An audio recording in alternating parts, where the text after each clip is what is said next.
Thanks, Corey. We'll be taking 3 questions from you at home tonight, so there's still some time to submit your questions. Our first question of the night comes from Luke Worsham on Twitter, Coach. After getting off to a 3-0 start, Gallatin's season hit a rough patch.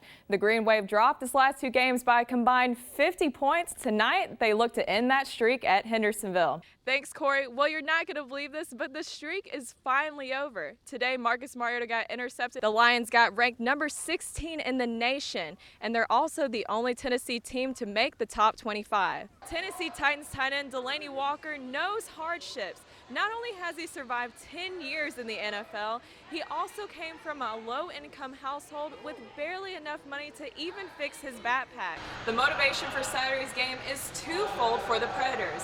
Tuesday night, the Blue Jackets handed the Predators their first regulation loss of the preseason. Edwards turned a lap at 183 miles per hour to lead the pack at Indy.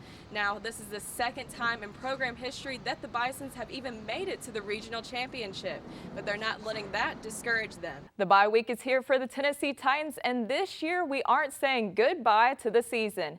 Last year it was over when the break hit. This year fans are actually daring to think some positive thoughts. Rookie quarterback Marcus Mariota is clearly a difference maker, and the offense reflects it. The offense is moving the ball, scoring points, and giving this team a chance to win each week. I mean, let's be real. It's not even compared to last year offensively. We're doing a lot of things better. It's hard right now. You know, it's tough. I mean, that was a game that we had done a lot of good things. We'd come from 14 down and controlled the game and taken a 13-point lead against a good football team. We like the direction we're headed, but, you know, you could say that, you know, about any team. It's like, oh, we're doing good things. There's some bad things, but you did a good thing here. It's like, well, that's not enough. Everybody talks about number eight doing this, doing it. He can't win the game by himself. He cannot win the game by himself. He could. We need to be out there. You know what I mean? We got to help him out. Yes, it is early, but just how much better are the Titans than last year?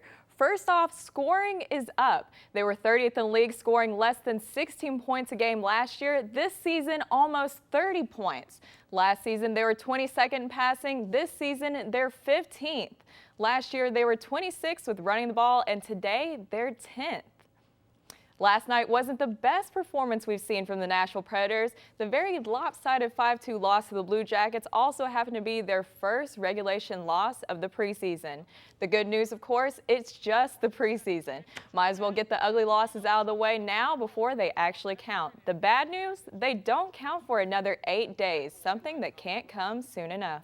Some guys have played 15 years in the league. It's 15 training camps, so I'm sure guys get sick of training camp at some point, right? You know, when the regular season comes around, it's obviously the points are at stake, and you want to get off to a good start, so it's got a little bit more meaning, but we still got some work to do here. Yeah, obviously it's preseason's good because you want to get ready for the regular season, but you have a gap like this, I think you're hoping that the season would just get going and you can start playing the real thing. The Preds reduced their roster to 25 today, sending forward Steve Moses and Colton Sissons to Milwaukee. Moses led the KHL in scoring with 36 goals and 21 assists last season. The roster needs to be down to 23 by opening night. NASCAR now is Jeff Gordon this year. Next year, it's Tony Stewart. The 3-time champion is ending it, calling it a career after this season. The road to retirement hasn't been easy for Stewart. He hasn't won a race in over 2 years and has struggled legally and emotionally after hitting and killing Kevin Ward Jr. last year. And that's all for sports. I'm Brooke Grimsley. Make sure you check back in at 10. You're watching WKRN News 2. Just in time for the first regular season game, head coach Ken Wisenhunt is confident that the offensive line is set. Marcus Mariota was sacked just twice in the preseason, and the O-line's goal for the regular season is simple: keep the rookie quarterback upright. I think if no one hits Marcus at all the entire game, then we did good. You know, if he gets hit more than we want, then we did bad. I mean, the goal is no sacks. Having guys around him, he's mentally tough. I mean, this is the NFL. Guys are going to get close to him. This isn't a pillow fight, you know. This isn't a bad scene of Animal House. This is real deal. During the preseason, coaches moved right tackle Byron Bell to the left guard position for what they thought would be a better fit for a solid O-line. Byron's a great guy, man. He took the switch with positive attitude. He's been doing a really good job. And we've just been clicking on all cylinders, man. Everybody's positive. making the right calls. You know, if anybody messes up, we're all accountable for it. Let's do our job to give Marcus confidence.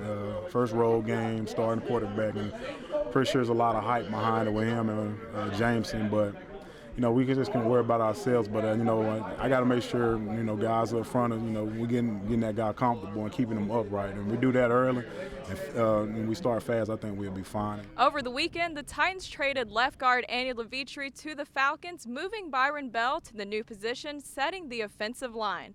At St. Thomas Sports Park, I'm Brooke Grimsley, News 2 Sports. Tennessee Titans tight end Delanie Walker knows hardships. Not only has he survived 10 years in the NFL, he also came from a low-income household with barely enough money to even fix his backpack. Now he's changing the lives of inner-city kids here in Nashville to make sure they never have to experience that. I grew up in a single-parent household, and you know, moms can always get us brand new backpacks and stuff like that. So this is something I feel like I can do to give back to the community, where I can give you brand new backpacks and school supplies to help the parents out a little bit. Walker wants the kids to focus on education and being a step ahead with their new gear. It always feels good when you can just unzip that backpack and you pull out that fresh pair of paper and a nice pencil. So, you know, it makes it feel good. I know it did when I was a kid. Delanie is used to cheers on the field, but the ones he got today made all of the effort of reaching out to the kids worth it. If you are grateful for what Mr. Walker just did for you, get on your feet and scream and yell. You know, when I was a kid, I did have had guys I looked up to that played football. So, you know, hopefully some of these kids know who I am and look up to me and see that I do care about them, and that everyone is trying to help when they can. The Delanie Walker Gives Back Foundation wants to help impact the lives of more than 20,000 kids by the end of 2017. Reporting from Antioch, I'm Brooke Grimsley with Nashville's News 2.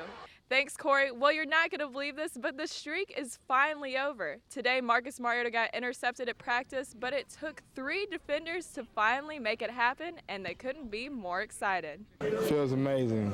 I don't know. I'm going to Disney World next, I guess. It was, you know, got a turnover finally, and you know, it was good. We've been working hard trying to get one, you know, all training camp. It took all of us to make it happen. You know, Avery tipped it, and great things happen when we run to the ball. So for us, we was like, hey, we finally got him. We're gonna get the ball painted up, and you know, we're gonna hang it somewhere so he can see it and realize that, you know, he's not invincible. As for Marcus, he took his first practice interception in stride and takes this as a lesson for game day. It was going to happen sooner or later. You know, defense has been a good play. A few of those guys were able to kind of, bat it up in the air, and you know, it was a good play. I guess we'll see if we can find another quarterback now, since I don't know what. I guess we'll move him to the bench. No, I'm glad it's over, so you guys will quit talking about it. So it's pretty incredible that it went this long. For everyone who is keeping track of the Marcus Mariota interception watch, before today he had made it through 13 full days of training camp without a single interception, and that's pretty impressive. At St. Thomas Sports Park, I'm Brooke Grimsley, News 2 Sports.